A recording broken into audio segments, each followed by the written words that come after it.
Hello.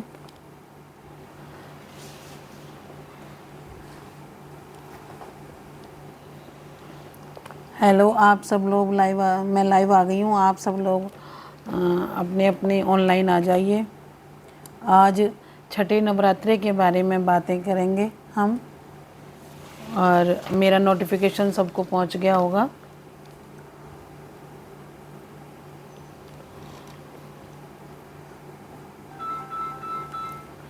आप सब लोगों को छठे नवरात्रे की पूर्व संध्या पर बहुत बहुत बधाई हो। छठे नवरात्रे की आपको बधाई हो। और माँ भगवती अपने सभी साधकों का ध्यान रखें, अपने सभी बच्चों का ध्यान रखें, और माँ का आशीर्वाद सबको प्राप्त हो हमारे साथ साथ। और आज हम छठे नवरात्रे के बारे में बात करेंगे कि छठे नवरात्रे में क्या किसकी पूजा करनी चाहिए, क्यों मनाया जाता है, इसकी क्या महिमा है, शास्त्रीय विधान इसका क्या है, और किसकी पूजा होती है इसमें। इन सारे क्वेश्चनों को आज हम हल करेंगे। इसमें इस दिन किस चीज़ का भोग लगाना चाहिए, और माँ का स्वरूप क्या है, और माँ क्या क्या देने में, माँ तो खैर माँ है, सब कुछ देने में सक्षम है, पर फिर भी कुछ हम उपायों को भी मंत्रों के साथ देखेंगे और उन पर हम फोकस करेंगे। तो आज हम शुरू करते हैं छठे नवरात्रे के बारे में कि हमें छठे नवरात्रे के बारे में हमें माता की किस तरह से पूजा करें, ऐसी क्या पूजा करें जो ज़्यादा से ज़्यादा हमें लाभ प्राप्त हो सके।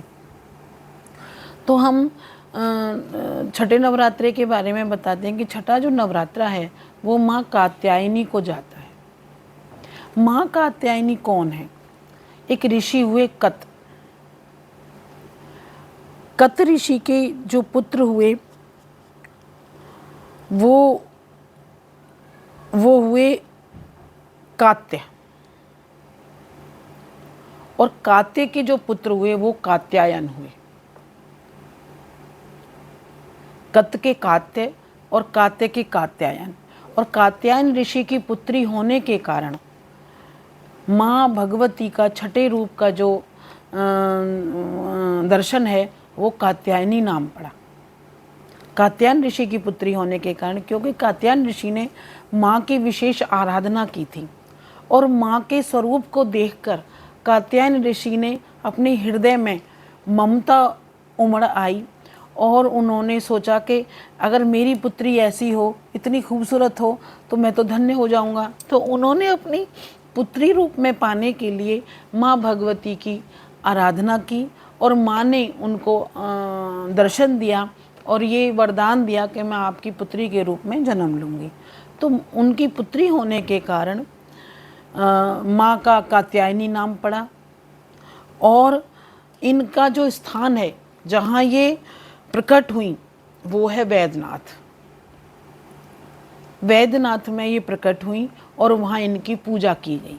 सबसे पहले इनके पिता ने इनकी पूजा की, उसके बाद सबने इनकी पूजा की, और इन्होंने अपनी शक्तियों को संग्रहित करके असुरों का विनाश किया। महिषासुर राक्षस को इन्होंने मारा और जगत में प्रसिद्ध हुई। ये कात्यायनी माँ का इतिहास है। और कात्यायनी माँ का एक और है कि कात्यायनी माँ ब्रज की, जो 84 कोस का ब्रज है, उसकी अधिष्ठात्री देवी हैं। कात्यायनी माँ की पूजा ब्रज की गोपियों ने की। भगवान कृष्ण को पति रूप में पाने के लिए माँ कात्यायनी की पूजा गोपियों ने की और यमुना के किनारे की, जिससे माँ ने पूरे कार्तिक के महीने में, कार्तिक का जो महीना आता है, नवरात्रि के छठे दिन के साथ साथ एक कार्तिक का महीना आता है जिसमें दिवाली मनाई जाती है, जो अब शरद पूर्णिमा आ रही है। शरद पूर्णिमा के बाद वो शुरू हो जाता है, और उसमें उन्होंने ब्रह्म मुहूर्त में उठकर यमुना स्नान किया, और यमुना स्नान के बाद माँ कात्यायनी की पूजा की, और ये मन ही मन वर मांगा कि हमें जो नंद गोप के जो पुत्र हैं कृष्ण, वो हमें पति रूप में प्राप्त हों। और माँ ने उनकी वो प्रार्थना स्वीकार की, और स्वीकार करने के बाद अगले साल, यानी वो कार्तिक के महीने में कात्यायनी की पूजा करी, और दूसरे साल जब अश्वनी में शरद पूर्णिमा आई तो वहाँ फिर महारास का आयोजन हुआ, और उसमें सबको पति रूप में भगवान ने ग्रहण किया। भगवान ने उनको वो उनका जो उन्होंने भगवान माँ से मांगा था वो वरदान संपूर्ण किया। ये है। और दूसरा, ब्रज में जो है, ब्रज में माँ कात्यायनी की पूजा का विशेष महत्व है। एक और बात है, जिन लड़कियों की शादी नहीं हो रही हो और शादी में विघ्न आ रहे हों, वो ब्रज में जाके, कात्यायनी मंदिर है माँ का, उस कात्यायनी मंदिर में पूजा करें तो 1 साल के अंदर अंदर उनका संबंध जुड़ जाता है, उनकी शादी हो जाती है। तो ऐसा भी कर सकते हैं। दूसरा, जिन लड़कियों की शादी नहीं हो रही हो वो कल कात्यायनी माँ का व्रत और ध्यान पूजन बहुत अच्छे से करें। माँ को सुहाग की चिन्ह अर्पित करें और माँ का ध्यान करें, तो उनकी जो इच्छा है वो पूरी हो सकती है और उनका घर बस सकता है इस उपाय से। क्योंकि ध्यान, पूजा को श्रद्धा से करना बहुत ज़रूरी है। पूजा को भार समझ के नहीं करना चाहिए। अगर पूजा को हम भार समझ के करेंगे तो प्रभु भी फिर उसका फल उसी तरह से प्रदान करेंगे। और अगर हम पूजा को श्रद्धा से, संपूर्ण मन से माँ को अर्पित करेंगे, माँ का ध्यान करेंगे, तो माँ भी हमें संपूर्ण फल प्राप्ति का वरदान अवश्य देंगी और हमारे सारे काम बनेंगे। दूसरा, कात्यायनी माँ का जो उनका स्थान है जहाँ वो प्रकट हुई वो है वैद्यनाथ। और वैद्यनाथ जो है वो संपूर्ण रोगों का इलाज है, यानी वैद्य नाम से ही वैद्यनाथ है। तो वहाँ हम किसी को असाध्य रोग हो, किसी को कोई परेशानी हो कि जो रोग ठीक नहीं हो पा रहा हो, या किसी को मानसिक बीमारी हो, वो माँ कात्यायनी के बीज मंत्र के साथ पूजा करे और छोटा सा हवन जरूर करे। बीज मंत्र भी ना हो याद हो सके तो माँ का नवाण मंत्र है, ओम ऐं ह्रीं क्लीं चामुंडाय वच्चय। अगर हम इसको भी करें तो इससे भी हमारे रोगों की शांति हो सकती है। दूसरा, कुछ लोग हैं जो जिनको जैसे खून की कमी है, क्षय रोग की होने की संभावना है, वो भी इसकी पूजा कर सकते हैं और पूजा करके संपूर्ण फल प्राप्त कर सकते हैं। माँ का भोग है इसमें, इस दिन माँ का भोग है शहद। माँ को मधु बहुत प्रिय है। कात्यायनी माँ को सिर्फ मधु, सिर्फ और सिर्फ मधु। तो जिन लोगों को रोग है, जिनको विद्या प्राप्ति में परेशानी है, जिनको विवाह का संबंध नहीं हो पा रहा है, जिनके छोटे बच्चे हैं, वो भी शहद का भोग लगाएं और ध्यान रखें उस शहद में चींटी ना लगने पाए, और उस शहद को खुद ग्रहण करें, अपने बच्चों को दें। और जिनको रोग है वो भी उस शहद को लें। ध्यान रहे कि शहद लेने के बाद में आप ऊपर पानी वगैरह कुछ ना पिए। कुछ देर उस शहद को लेके महसूस करें कि भाई मैंने एक दवाई ली है, एक विष ली है, माँ की प्रेयर करके मैंने माँ की कृपा को अपने अंदर लिया है, और कम से कम आधा घंटा पानी वगैरह और कुछ उसके ऊपर ना पिए, तो आपको उसमें विशेष फल की प्राप्ति होगी। वैसे भी जो छठी का दिन होता है, षष्ठी देवी जो होती है, वो छोटे बच्चों पे विशेष कृपा करती है। तो जो बच्चे जिद्दी हों, जो बच्चे काम बात नहीं मानते हों, उन बच्चों को कंट्रोल में करने के लिए माँ को शहद का भोग लगाएं और उस शहद को उन बच्चों को खिलाएं, वो बच्चे उसे ग्रहण करें। छोटे बच्चे हों तो उनको भी आप चटा सकते हैं, क्योंकि जो परेशानी होती है, बच्चा गिर जाए तो चोट नहीं लगेगी, 6 महीने के लिए चार्ज हो जाता है। अगर बच्चा कहीं से भी कुछ भी गिर जाए और आपने छठे नवरात्रे को शहद का भोग लगा के बच्चे को दिया है दिल से, तो उसकी 6 महीने रक्षा होती रहेगी। ये नहीं है कि भाई हमने शहद चटा दिया तो अब हम ध्यान ही ना रखें। हालांकि ऐसी माँ कोई नहीं होगी कि जो ध्यान नहीं रखेगी, बट फिर भी माँ बच्चों को शहद का ज़रूर दें, भोग लगाया हुआ। एक और बात है कि आज के दिन साधक का जो मन है वो आज्ञा चक्र में निवास करता है। आज्ञा चक्र में निवास करने से क्या होता है कि मानव के ध्यान करने में, मानव को काम करने में, मानव को आगे बढ़ने में प्रेरणा मिलती है। आज्ञा चक्र का स्थान कहाँ है? आज्ञा चक्र का स्थान जो होता है वो है हमारी दोनों भौं के बीच में, ये हमारे माथे का केंद्र बिंदु जहाँ हम तिलक लगाते हैं। भाई लोग जहाँ तिलक लगाते हैं, औरतें जहाँ बिंदी लगाती हैं। बिंदी लगाने का भी एक साइंटिफिक रहस्य है। शादीशुदा औरतें क्यों बिंदी लगाती हैं? क्योंकि हमारा जो आज्ञा चक्र है वो स्थिर रहे, हमारा मन ना भटके। अब तो बिंदी लगाने का फैशन ही ख़त्म हो गया, तिलक लगाने, क्योंकि पहले जेंट्स लोग तिलक लगाते थे लंबा, और जो औरतें होती थी वो बिंदी लगाती थी, क्योंकि हमारा आज्ञा चक्र हमारे वश में रहे, केंद्र बिंदु। और जब हम ध्यान, क्योंकि माथे का केंद्र है ये यहाँ, और यहाँ जब हम ध्यान करते हैं तो हमें अपनी दोनों आँखों की दृष्टि को नासिका के अग्रभाग पे लगाना चाहिए। जब हम नासिका के अग्रभाग पे लगाएंगे तो धीरे धीरे हमारे आज्ञा चक्र यहाँ पे एक्टिवेट हो जाएगा। इसको ध्यान बिल्कुल मेरुदंड को सीधा रख के और आज्ञा चक्र को इस तरह देखना चाहिए, और धीरे धीरे धीरे धीरे आँखों को बंद कर लेना चाहिए।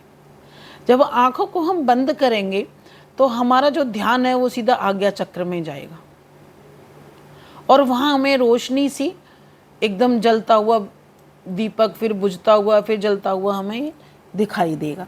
शुरू शुरू में तो थोड़ा सा जोर पड़ता है, लेकिन धीरे धीरे जब हम इसकी प्रैक्टिस करते हैं तो हमारा ध्यान पूजा में एकाग्र होकर लग जाता है।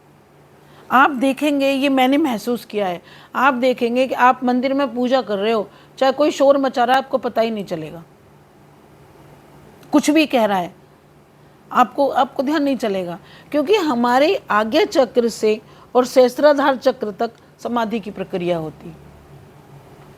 और समाधि क्या होती है कि जिसकी हम पूजा कर रहे हैं उसकी ध्यान में इतना खो जाना कि कोई हमें आवाज़ भी मारे तो हम आवाज़ भी ना दें। आज्ञा चक्र में स्थापित होने से हमारे चेहरे पे तेज होता है। तभी मैंने कल भी बोला कि 5वें नवरात्रे के बाद साधक का जो चेहरा होता है वो तमतमाया हुआ होता है।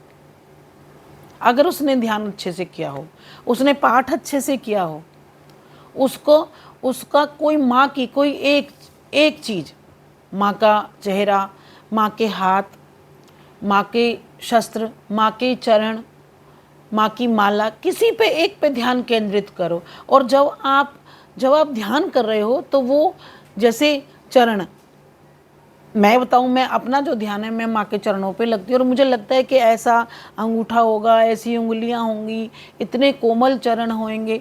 तो जब हम आज्ञा चक्र में आ जाते हैं तो हमें वो चीज़ें ध्यान में रहती हैं, लगातार ध्यान में बनी रहती हैं। हर इंसान अपने अनुभव से बताता है, और जब हमें उसका रिपीट टू रिपीट ये दिखाई देता रहे कि हाँ वो चरण हैं, चरण दिखाई दे रहे हैं, चरण मुझे याद हैं, तो हमारा ध्यान वहाँ लगा हुआ होता है। ये आज्ञा चक्र की विशेषता है जो मैंने महसूस किया। एक और बात है, कार्तिक मास में भी हम कात्यायनी माँ की पूरे महीने पूजा कर सकते हैं। जो ब्रह्म मुहूर्त में उठकर स्नान करते हैं, तुलसी जी का पूजन करते हैं, और माँ कोई भी एक चीज़ अपने मन में आप धारण कर लीजिए कि मुझे वो मिले, तो वो उस व्रत की समाप्ति पर वो अवश्य मिलती है। लेकिन व्रत करना, संकल्प लेना बहुत ज़रूरी है। विवाह के लिए मैं बता रही थी, विवाह के लिए एक मंत्र है, आप मेरे मंत्र को नोट कर लीजिए, और उस मंत्र को कुमारी कन्या जो है वो शहद का भोग लगा के, माँ का घी का दीपक जला के, गाय के घी का, और इस मंत्र की 108 आवृत्ति करे, यानी एक माला तो अवश्य करे ही करे। मंत्र है कात्यायनी महामाये महायोगिन्यधीश्वरी नंद गोप सुतम देवी पति मे कुरु ते नमः। हे महामाया, हे माँ कात्यायनी, हे योगिनी, हे मातेश्वरी, माँ ईश्वरी, नंद गोप का जो पुत्र है, देवी नंद गोप का जो पुत्र है वो मुझे पति रूप में प्राप्त हो, मैं आपको नमन करती हूँ। इसका अर्थ ये है, मैं आपको नमस्कार करती हूँ श्रद्धा से। दूसरा, गुलाब के फूलों से, माँ को लाल रंग प्रिय है, गुलाब के फूलों से पूजा करें और शहद का भोग लगाए और मीठा पान बीड़ा अर्पित करें। ये काम अगर कन्या करती है तो उसका 6 महीने में संबंध बनने की कोशिश उम्मीद होती है और उसका संबंध बनता है। ये हमारे ध्यान पर डिपेंड करता है कि हमने कितनी श्रद्धा से माँ को, सच्चाई से ये माँ की पूजा की है। अगर डाउट आ गया, क्योंकि देवता जो हैं सब वो विश्वास के वशीभूत हैं, मंत्र और विश्वास के, जब हम पूरी तरह से उन पर विश्वास करते हैं तो वो हमारी आराधना को, हमारी प्रार्थना को अवश्य सुनते हैं। अगर किसी का बच्चा बीमार रहता है तो वो माँ अपने बच्चे के लिए व्रत कर सकती है और आराधना कर सकती है, ध्यान कर सकती है। दूसरा, जिस बच्चे को कोई बीमारी है, कोई परेशानी है, उसके लिए बीज मंत्र का प्रयोग करें। ओम ऐं ह्रीं क्लीं चामुंडाय वच्चय, ओम कात्यायनी देव्यै नमः। इसका 108 बार मंत्र का जाप करें और उस शहद को उस बच्चे को चटाएं। शहद भोग उतना ही लें जितना वो बच्चा पूरे दिन में उसको चाट सके, क्योंकि हम ज़्यादा लेंगे तो ज़्यादा बच्चे को नुकसान कर सकता है, उतना ही लें। थोड़ा बच्चे को दें, अगर ज़्यादा लग गया है तो आप भी ले सकते हैं, घर के और मेंबर भी इसको ले सकते हैं। दूसरा, बीज मंत्र के अलावा एक और मंत्र है, जो लोग इसको पढ़ सकते हैं वो पढ़ें, जो जाप कर सकते हैं वो जाप करें। और उसका मंत्र है चंद्र हासोज्वल करा शार्दूल वर वाहना कात्यायनी शुभ दद्धा देवी दानव घातिनी। चंद्रहास नाम की जो तलवार है वो माँ के उज्जवल हाथ में है। शार्दूल यानी शेर उनका वाहन है। हे कात्यायनी, हे शुभ करने, शुभ फल प्रदायिनी, हे कात्यायनी माँ, हे दानव घातिनी माँ, मैं आपको नमस्कार करती हूँ या मैं आपकी शरण में हूँ। इस तरह से अगर हम माँ का श्लोक पढ़ के माँ की पूजा करेंगे तो उसका फल हमें अवश्य मिलेगा। तो ये छठे नवरात्रे पे विशेष था। लाल रंग का रंग पसंद है तो आप लाल कपड़े पहन सकते हैं। पीले कपड़े का कलर जो हो वो शुभ कलर हो, कोशिश ये करनी चाहिए कि हम शुभ कलर हो, क्योंकि हर रंग भी हमें ऊर्जा देता है। वो रंग के हिसाब से हमें हमारे ऊपर अपना प्रभाव डालता है। अगर उसके साथ साथ हमारा कर्म भी अच्छा होना चाहिए, क्योंकि अगर हमने सारी चीज़ें कर ली और कर्म अच्छा नहीं है तो कोई भी चीज़ फलदायक नहीं होगी।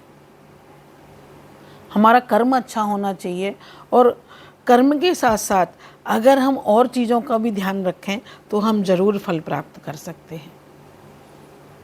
इसी के साथ मैं आज अपने इस विशेष को आपको प्रदान करती हूँ और माँ भगवती से प्रार्थना करती हूँ कि आप सब लोग स्वस्थ रहें, आपके बच्चे स्वस्थ रहें, आप का जो व्रत है वो शुभ फलदायी हो और माँ भगवती की कृपा हम सभी भक्तों को समान रूप से प्राप्त हो। हम ध्यान करने की हमें शक्ति मिले। जय कात्यायनी माँ, जय माता की। और मेरे चैनल को आप सब्सक्राइब कीजिए, मेरे बेल आइकॉन को दबाइए और मेरे पेज को फॉलो करिए। और आपको जो भी कुछ चाहिए आप उस पर मेरे कमेंट करके बता सकती हैं। मैं आपको संतुष्ट करने की कोशिश करूँगी। बहुत बहुत धन्यवाद।